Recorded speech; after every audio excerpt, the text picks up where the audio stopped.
Hello everyone, welcome back to unexplored literature. तो आज हम डिस्कस करते हैं कि एग्ज़ाम पैटर्न कैसा रहेगा। तो जो भी डीएससी हैं आपके या फिर बीए प्रोग्राम मेजर्स हैं, जितने भी माइनर्स, सबका पैटर्न सेम रहने वाला है, जिसमें दो पार्ट्स आएंगे। पार्ट ए जिसमें शॉर्ट क्वेश्चंस होंगे और पार्ट बी में होंगे लॉन्ग क्वेश्चंस।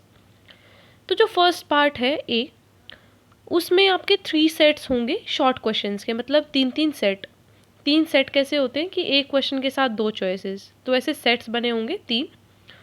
उसमें आपके बेसिकली शॉर्ट क्वेश्चंस होंगे या फिर आरटीसी होंगे। आरटीसी का मतलब होता है रेफर टू कंटेक्स्ट, मतलब कि टेक्स्ट में से उठा के आपको 3-4 लाइन दे देंगे। ये बोलते हैं फिर किसने बोली ये बात, क्या कहना चाहता था, क्या इसमें उसका इंटेंशन है, एंड दिस स्टफ।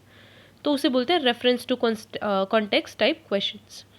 तो ये हर एक यूनिट से एक एक आ जाएगा और इंटरनल चॉइस आपको मिलेगी, मतलब एक यूनिट के अंदर से ही आपको जो टेक्स्ट है उनके बीच से चुनना पड़ेगा, दैट इज़ इंटरनल चॉइस। तो जो फर्स्ट पार्ट रहेगा वो रहेगा 30 मार्क्स का। देन इज पार्ट बी, जिसमें 4 सेट्स ऑफ क्वेश्चंस आएंगे। वो लॉन्ग क्वेश्चंस रहेंगे जिसमें ऐसे टाइप हो सकते हैं हर एक यूनिट से। इंटरनल चॉइसेस यहाँ पे भी होंगी। और ये जो फोर्थ क्वेश्चन रहेगा वो रहेगा पेन पेपर टाइप, जिसमें इंटरनल चॉइस आपको मिलेगी। तो टोटल मार्क्स रहेंगे जो इसके पार्ट बी की, वो रहेंगे 60 नंबर। तो हमें क्या करना है, सारे क्वेश्चंस हैं जो दिस ए पार्ट के, तो ए पार्ट के सारे 3 क्वेश्चंस को हमें अटेम्प्ट करना है। And any 3 questions out of 4 from part B, मतलब कि जो पार्ट बी है उसमें 4 क्वेश्चंस में से आपको 3 अटेम्प्ट करने हैं। Then is numbering of question should be continuous. तो आपको जो कॉन्टिन्यूस नंबरिंग है वो करना है, ताकि कन्फ्यूज़न ना रहे चीज़ों का। अगर आप इसका तो फर्स्ट पार्ट में तो कोई कन्फ्यूज़न ही नहीं है चीज़ों का, क्योंकि आप पार्ट ए में तो सारे क्वेश्चंस कर रहे हैं, तो will not be confuse about that. लेकिन जो पार्ट बी है, अगर आप उसमें कोई लेटेस्ट से आपने 5th क्वेश्चन छोड़ दिया, उसकी जगह आप लास्ट कर रहे हैं, तो उसमें आपको क्वेश्चन नंबर वही डालना होगा। Then you have to continue that, ये चीज़। उसके बाद है कि टाइमिंग रहेगा 3 घंटे का और पेपर आएगा 90 मार्क्स का।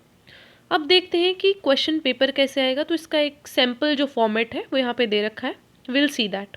तो इस सैम्पल पेपर में आपको बता रखा है कि जो पार्ट ए है उसमें देखो क्वेश्चन नंबर फर्स्ट, इसमें दिखा रखा है कि जो शॉर्ट नोट आएगा, या तो शॉर्ट नोट में आपका करेक्टर स्केच आ सकता है कि भाई इस आदमी के ऊपर बताओ ये कैसा था, ठीक है, इस कॉन्टेक्स्ट में। या फिर आरटीसी जो मैंने बताया कि 4-5 लाइन दे देंगे टेक्स्ट से, उसको आपको एलेबोरेट करना है, ये आएगा। और इसमें आपको इंटरनल चॉइस भी मिलेगा उसी यूनिट के अंदर से।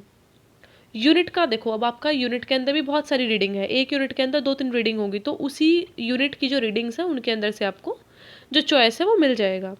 फिर सेकंड क्वेश्चन है उसमें भी ऐसा ही है, और थर्ड में भी। तो पार्ट ए है जो, उसमें 3 क्वेश्चन आएंगे और आपको सारे हैं जो अटेम्प्ट करने हैं।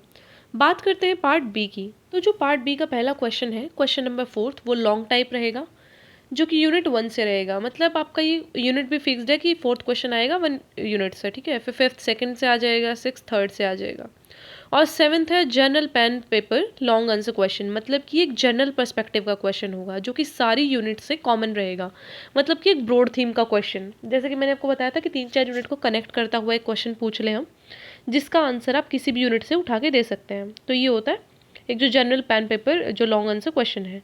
तो इसमें भी आपको चॉइस मिला हुआ है। इसमें आपको कितने 3 अटैम्प्ट करने हैं, तो टोटल आपको 6 क्वेश्चन अटैम्प्ट करने हैं, जो कि आपके टोटल 90 मार्क्स हैं जो उसको बनाएंगे।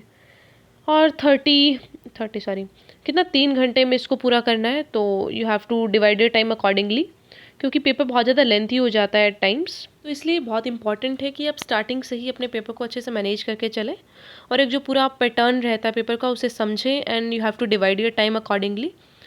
And you can also look for answer writing tips, जो कि वीडियो मैंने पहले भी अपलोड कर रखी है, उससे आपको थोड़ा हेल्प मिलेगा कि कैसे आपको पेपर को अटैम्प्ट करना है। Then is I was receiving some text regarding कि कितना बड़ा लिखें, तो वो मार्क्स के अकॉर्डिंग होता है।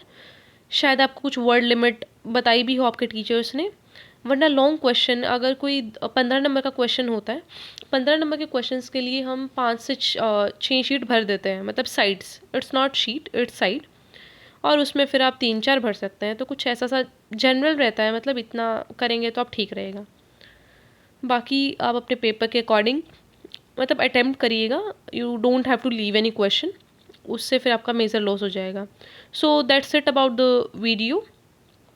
Thank you so much for watching till the end, I'll meet you in the next video. Till then, take care, stay happy, stay healthy.